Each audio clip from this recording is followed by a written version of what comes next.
so this is going to be my review for season 3 of the Daryl Dixon. I really enjoyed it. Like the first 3 episodes, it felt like very slow and just all the episodes I don't like is the premiere and episode 3. They was the worst. I don't know, there's something about them. They was very boring. Just like, I don't like it. Where we getting going? Like, hurry up. And like when it hit episode 4 to the finale, just great. I didn't feel like I had much of no complaints about it. I really enjoyed it. The characters were really cool. The plot line was pretty cool. And all that. But I had a feeling when I went into season 3 because we had all these new characters.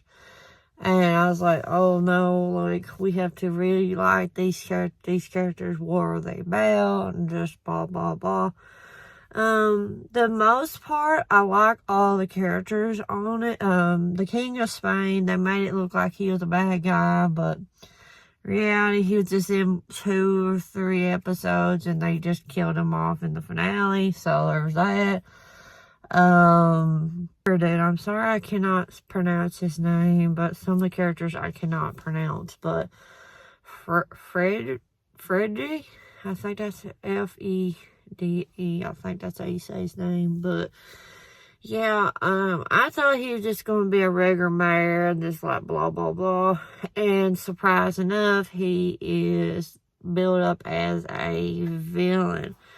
And it kind of noticed it like in episode 2 to 3-ish because the whole deal about his niece getting taken and just how Antonio's son really said what his really true colors is, that he's trading these girls off for special like guns and all that stuff. So yeah, and found out like later on in the season, we found out that Antonio and Frederick, the mayor dude, I'll just call him the mayor dude, but finding out that later on, like I said, later on the season, that Antonio was married to this girl that the mayor dude had feelings for.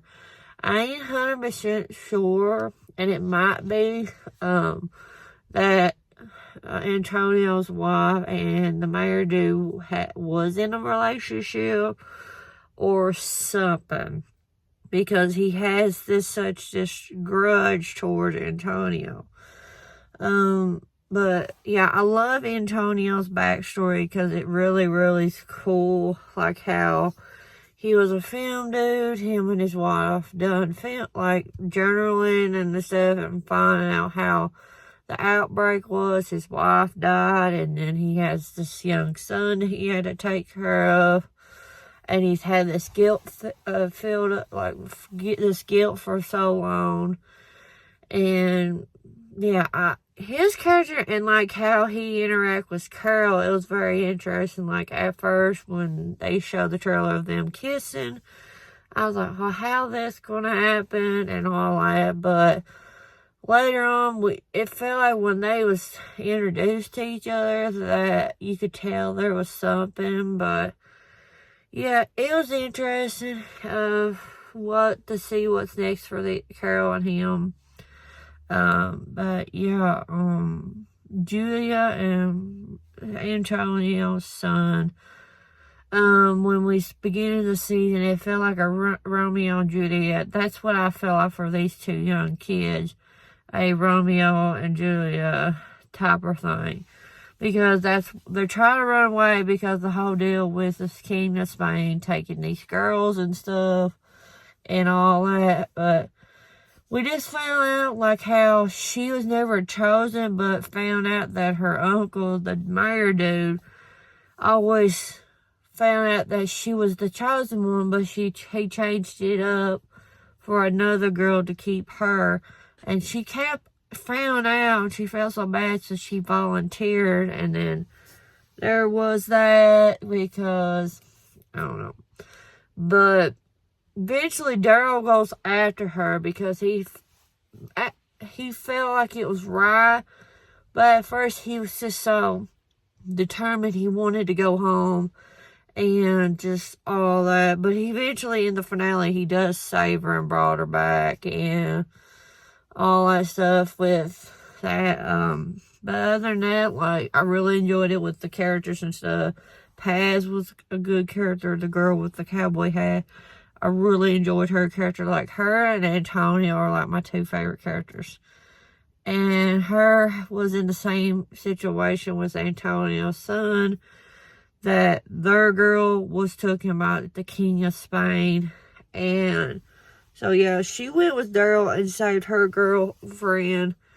And they went back to the community that Paz came across of in the beginning of the outbreak. And yeah, I thought that was really cool. I really love her character dynamic with Daryl. I thought they was really good together as a team and stuff.